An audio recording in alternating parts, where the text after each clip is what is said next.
Unlock a free, professional business email address using your own domain with Hostinger's incredible platform. First, ensure you have a domain registered. If you don't, Hostinger offers affordable domain registration services, which we encourage you to secure before proceeding. Once your domain is registered and active, log into your Hostinger account.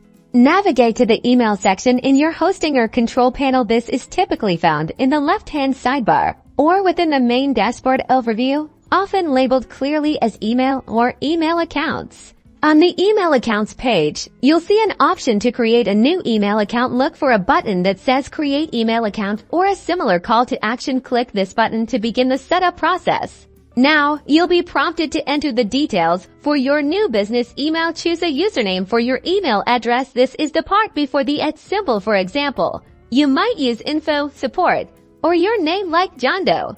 Next, create a strong and secure password for your email account. It's recommended to use a mix of uppercase and lowercase letters, numbers, and symbols to ensure good security.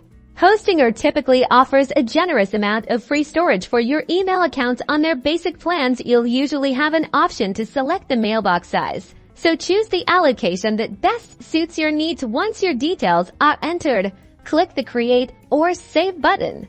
Congratulations! Your free business email address is now set up. You can access your new email account through Hostinger's webmail interface or by configuring it with your favorite email client like Outlook, Gmail, or mobile apps. This simple setup empowers you with a professional brand identity and enhances your credibility, all without any extra costs. Start sending and receiving emails with your own custom domain today.